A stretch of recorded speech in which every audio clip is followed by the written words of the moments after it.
सिर्फ 2 मिनट की वीडियो है, आपने ये पूरी देखनी है। असर का टाइम है और मैं छत पे मौजूद हूँ और जिन जिन लोगों ने भी सोलर लगवाए हुए हैं, ख़ास तौर पर लाहौर में, वो आपको इस टाइम में छतों पे नज़र आते हैं।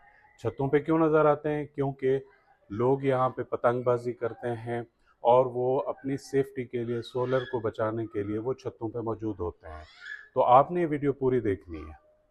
पतंगबाजी सिर्फ एक खेल नहीं बल्कि अब खतरा बन चुकी है। लाहौर में पाबंदी के बावजूद आखिर ये सब क्यों हो रहा है? अस्सलाम वालेकुम, मैं आफताब आपकी खिदमत में हाजिर हूँ। आज हम बात कर रहे हैं पंजाब, ख़ास तौर पर लाहौर में होने वाली पतंगबाजी के बारे में, जहां हुकूमत ने पाबंदी लगाई लेकिन फिर भी बच्चे और नौजवान खुल्लम खुल्ला पतंग उड़ा रहे हैं। मसला सिर्फ पतंगबाजी तक महदूद नहीं, बल्कि ये लोगों के घरों और जेब दोनों को नुकसान पहुंचा रहा है।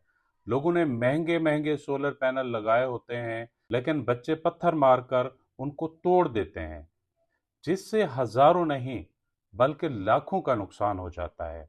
जरा सोचें, एक आम आदमी बड़ी मुश्किल से पैसे जमा करके सोलर सिस्टम लगाता है और एक पत्थर सब कुछ बर्बाद कर देता है। ना सिर्फ बिजली का नुकसान बल्कि दिल भी टूट जाता है। वालदैन से मेरी गुजारिश है, अपने बच्चों को रोकें, उन्हें समझाएं, ये सिर्फ खेल नहीं, किसी की मेहनत की कमाई बर्बाद करना है। और हुकूमत को भी चाहिए कि इस पर सख्ती से अमल करवाएं और आवाम को भी जिम्मेदारी का मुजाहरा करना होगा, तब ही हम इस मसले को ख़त्म कर सकते हैं। अगर आप भी इस मसले से परेशान हैं तो वीडियो को शेयर करें ताकि ये आवाज़ हर घर तक पहुंचे, और कमेंट में बताएं आपके इलाके में क्या सूरत हाल है। दोस्तों, इस वीडियो को ज़्यादा से ज़्यादा शेयर करें और मिलते हैं किसी नई वीडियो के साथ।